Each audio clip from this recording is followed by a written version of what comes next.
Livro O Poder da Esperança, 4º capítulo, Estresse, Excesso de Presente, 2ª parte. O ambiente também conta muito, especialmente quando o assunto for ruído e poluição sonora.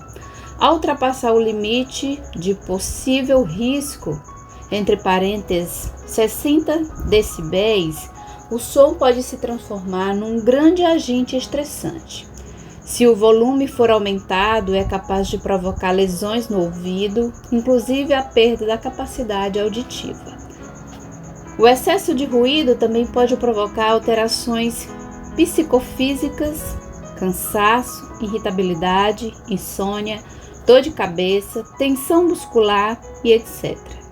Todos esses sintomas estão associados ao estresse. Thomas Munzel, pesquisador da Faculdade de Medicina da Universidade de Mainz, na Alemanha, tem se destacado por pesquisas que relacionam o barulho das grandes cidades, entre parênteses, como o das turbinas de aviões e dos carros nas rodovias, fecha parênteses, a sérios riscos para a saúde. Segundo o Dr. Munzel, o estresse gerado por esses ruídos pode se tornar crônico, causando problemas cardiovasculares e até diabetes, devido ao nível elevado de cortisona. O problema piora à noite, aumentando as chances de ataque cardíaco e AVC, entre parênteses, derrame cerebral. Às vezes, tanto ocorre com os fumantes. Portanto, o ambiente de dormir deveria ser o mais tranquilo possível. Além da preocupação com o ambiente em que você vive, seria bom também colocar em prática essas dicas, lembrando que por serem tão importantes, voltaremos a elas no capítulo 9.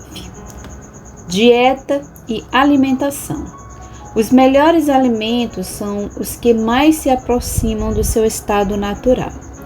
Cereais integrais preparados com simplicidade, entre parênteses, como o arroz, ou manufaturados, entre parênteses, como o pão, constituem a base da alimentação tradicional da humanidade. Hortaliças, frutas, legumes e castanhas, que são oleaginosas, são também necessários por suas propriedades curativas e nutritivas. Alimentos de origem animal, como carne, peixe e produtos lácteos e suas gorduras podem não ser as melhores opções para uma boa nutrição. Água. A água é a melhor bebida e o líquido mais eficaz para a renovação dos fluidos do organismo. Recomenda-se beber água em abundância diariamente, entre parênteses, em média 6 a 8 copos fora do horário das refeições, fecha parênteses. Outras bebidas de uso generalizado, como os refrigerantes, a cerveja e o café, são um peso para o organismo que precisa eliminar as substâncias tóxicas do álcool, da cafeína e dos corantes, de modo a armazenar o excesso de açúcares como gordura. Isso pode acabar obstruindo vasos sanguíneos e ocasionar diversos tipos de doenças vasculares e cardiovasculares. Exercício. Todos os órgãos e sistemas do corpo foram criados para atividades, dentro dos limites e sobre recomendação médica. Exercite os músculos e os ossos para o seu bem-estar e regeneração. Esforce-se e pratique algum esporte ou hobby que lhe proporcione exercício físico ou caminhe regularmente. Substâncias nocivas. As substâncias denominadas psicoativas, entre parênteses, drogas, álcool, fumo e etc., fecha parênteses, afetam diretamente o sistema nervoso central e, consequentemente, o estado de ânimo e a capacidade de raciocinar. Um plano de prevenção ou cura do estresse excessivo eliminará completamente o uso de substâncias que alteram as funções mentais. Descanso. Após o trabalho físico, vem o descanso reparador. É importante haver equilíbrio entre o cansaço físico e as horas para dormir. Respeite as 7 ou 8 horas de sono que a maioria dos adultos precisa. É tarefa de grande importância para a prevenção do estresse. Sem um bom descanso, não é possível enfrentar as tarefas do trabalho e isso produzirá ansiedade e estresse. Além do descanso da noite, é importante tirar férias no tempo certo e se desligar do trabalho. Temos assim o descanso diário e o descanso anual.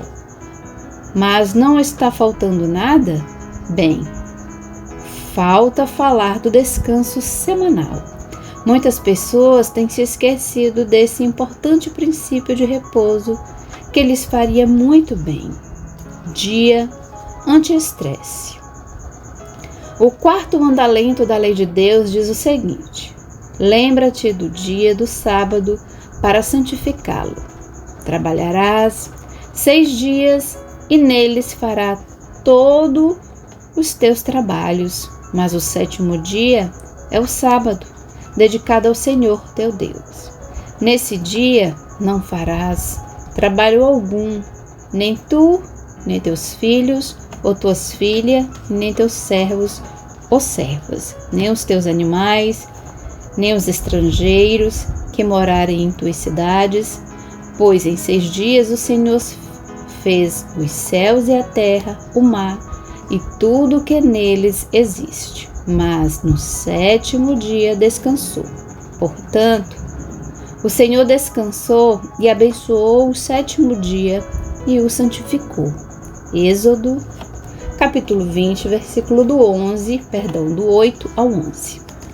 O mandamento mais esquecido é justamente o que começa com o verbo lembrar. Como faria bem para Paulo, Laura e Carlão, na verdade, para qualquer pessoa, reservar um dia por semana para um repouso físico, mental e espiritual. Sabe por quê? Porque fomos criados para funcionar em ciclo de 7 dias. Isso recebe o nome de ciclo circaseptano. Segundo o enfermeiro e mestre em ciências da saúde, Everton Fernando Alves, o corpo humano tem seu relógio biológico. Ele possui um ritmo cardíaco interno de 24 horas que impulsiona o aumento e a diminuição de muitas moléculas e tem também o ritmo do 7º dia, um ciclo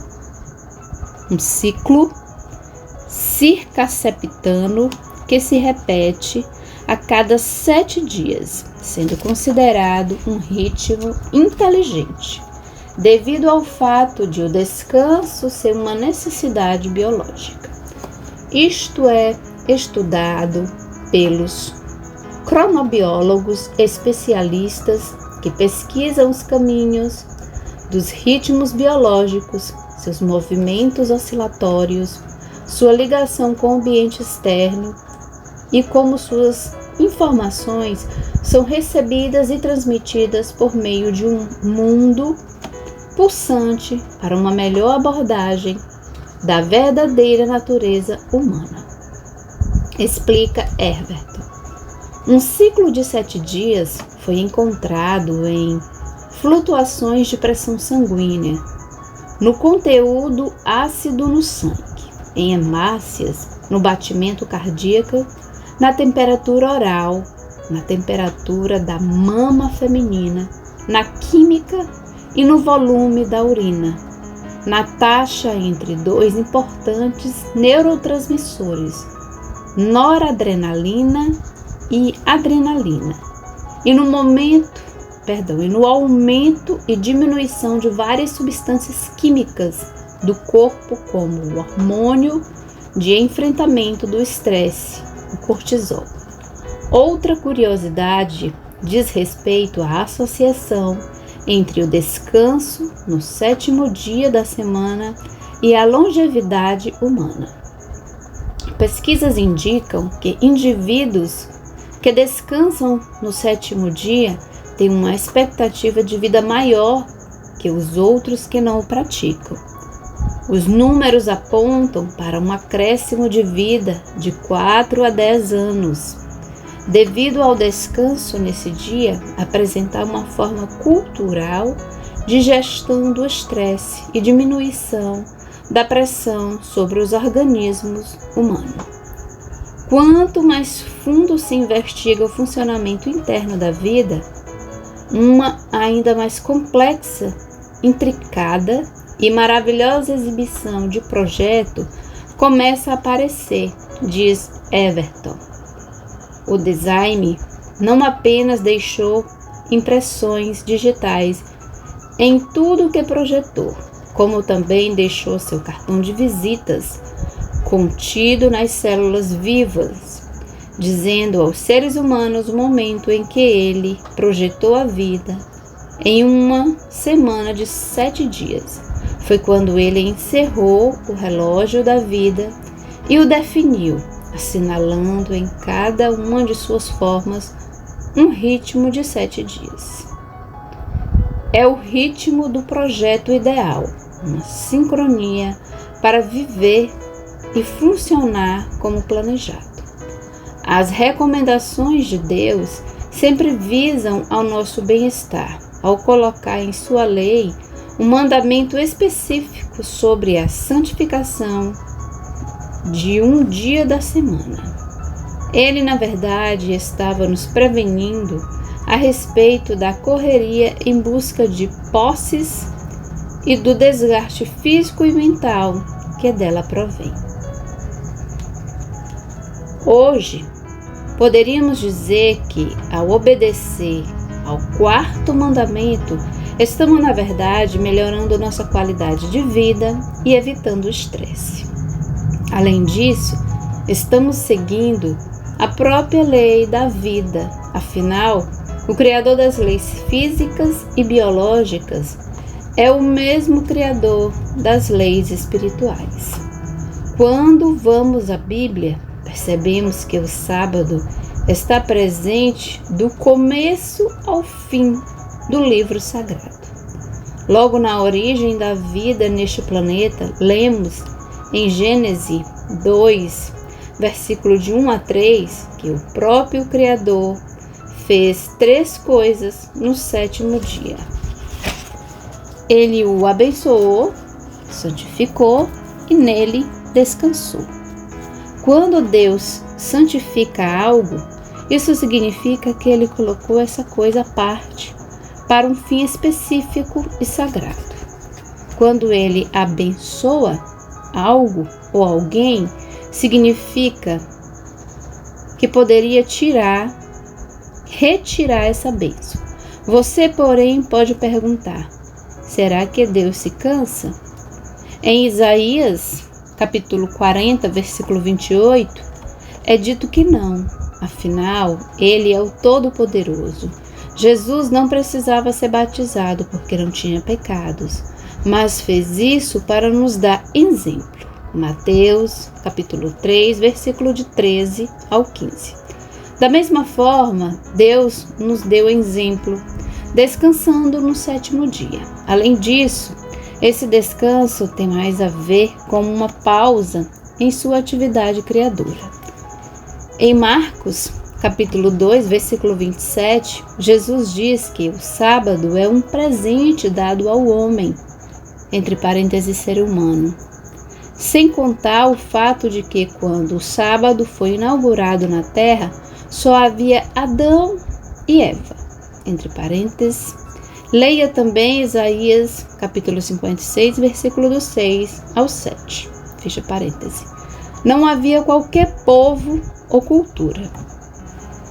Os textos de Êxodo, capítulo 20, versículo do 8 ao 11, e Levítico, capítulo 23, versículo 3, e Mateus, capítulo 28, versículo 1, deixam claro que o sábado é o 7º dia e não qualquer outro dia da semana. Em Ezequiel, capítulo 20, versículo de 12 ao 20, o sábado é apresentado como sinal de fidelidade da criatura para com seu Criador. O sábado é memorial da criação, como formulou Abraham Heschel, é um templo no tempo. Evidentemente, Jesus, o Verbo encarnado, João, capítulo 1, versículo 1 a 3, guardou o sábado quando esteve aqui na terra. Veja Lucas, capítulo 4, versículo 16. A mesma atitude foi seguida por seus discípulos. Atos, capítulo 16, versículo 13, capítulo 17, versículo 2. E pela própria Maria. Lucas, capítulo 23, versículo 56. Adão e Eva, os patriarcas, os profetas e os seguidores de Jesus sempre santificaram o 7º dia da semana, que, segundo a Bíblia, começou no pôr do sol da sexta-feira, entre parênteses, dia da preparação, e vai até o pôr do sol do seguinte. Neemias, capítulo 13, versículo 19. Gênesis, capítulo 1, versículo 19. Marcos, capítulo 1, versículo 32. Levítico, capítulo 23, versículo 32. Fecha parêntese. A marcação da virada dos dias à meia-noite é uma invenção humana. Se você vigiar seus pensamentos, seus pés, para não profanar o sábado e para não fazer o que bem quiser em meu santo dia, se você chamar delícia o sábado e honroso o santo dia do Senhor e se honrá-lo, deixando de seguir seu próprio caminho, de fazer o que bem quiser e de falar futilidades, então você será no Senhor a sua alegria, e eu farei com que você cavalgue nos altos da terra e se banqueteie com a herança de Jacó, seu pai. Entre parênteses, Isaías 58, versículo 13 e 14. É assim que Deus deseja que guardemos seu santo dia. Uma prática que, inclusive, pendurará pela eternidade. Isaías, capítulo 66, versículo 22 e 23. Realmente faria muito bem ao Paulo, a Laura e a Carlão reservar um dia por semana para um encontro especial com o Criador, com a família e consigo mesmo. O repouso do sábado nos prepara para dar um salto adiante na vida. Experimente você também descansar no 7º dia. O sábado é um presente de Deus que chega até você todas as semanas. É seu. Estresse e excesso de presente.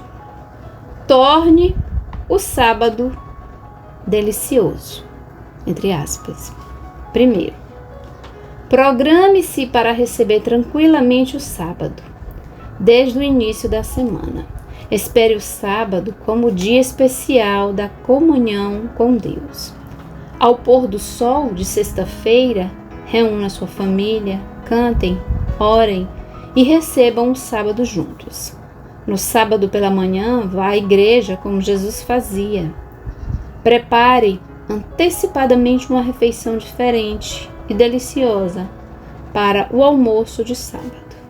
À tarde, se tiver filhos pequenos, programe um passeio por um parque ou outro local em que possam conversar sobre o poder e o amor de Deus manifestados na natureza. Envolva-se em atividades de serviço e apoio físico e moral aos necessitados, como Jesus também fazia. Ao pôr do sol de sábado, reúna novamente a família para orar e se despedir do sábado, pedindo as bênçãos de Deus para a semana que começa. Inconveniências dos tranquilizantes químicos. O uso de produtos farmacêuticos, entre parênteses, relaxantes musculares e tranquilizantes, fecha parênteses, em muitos casos é desnecessário, com exceção do tratamento de patologias definidas que exigem prescrição facultativa. Os produtos farmacêuticos não superam os benefícios sintomáticos de outros tratamentos não químicos e produzem efeitos colaterais. Sonolência, diminuição de reflexos, hipertensão, hipotensão, enfraquecimento físico. Além disso, muitos medicamentos anti-estresse tornam-se um vício e provocam sintomas muito desagradáveis quando sua administração é suspensa. Faça um teste. Para saber se o seu estresse lhe traz prejuízo, responda sim ou não às seguintes perguntas. Primeiro, aproveita a natureza em seu tempo livre? Responda sim ou não. Faz uso de bebidas alcoólicas? Sim, não. Come frutas e verduras em abundâncias? Sim, não. Você fuma? Pratica exercício regularmente? Usa tranquilizantes habitualmente? Mora em uma casa limpa e ordenada? Mora em um bairro barulhento? Seu lar tem ambiente aconchegante? Você está sempre rodeada ou rodeado de muitas pessoas? Tem bom apetite? Tem esquecido das coisas com facilidade? Sua digestão funciona bem? Você se sente cansado ou cansada sem razão aparente? Dorme bem? Você se irrita com facilidade? Tem bom relacionamento com seus superiores? Utiliza o carro como meio de trabalho? Tem um trabalho estável? Precisa levar trabalho para casa? Tem bom relacionamento com seus colegas e amigos? Fica muito impaciente quando tem que esperar alguém? Sabe ouvir com paciência? Você fala muito? Está satisfeito com sua vida sexual? Procura fazer as coisas melhor que os outros? Está satisfeito com sua maneira de ser? Você é perfeccionista? Tem senso de humor? Fica irritado quando tem alguém que esperar? Quando tem que esperar alguém ou em uma fila? Pontuação. Ignore os sims das ímpares e os não das pares. Conte um ponto para cada resposta válida e some no final. De 0 a 7 pontos, você está bem protegido contra o estresse e talvez precise haver uma pequena alteração para obter ainda maior estímulo em sua vida. De 8 a 13, você está no nível médio do estresse. As coisas podem tomar uma ou outra direção e é importante adotar medidas preventivas. 14 ou mais pontos. É um aviso para que você faça um exame de seus hábitos de vida, do ambiente em que vive, sua atitude mental e seus relacionamentos, e faça planos para melhorar.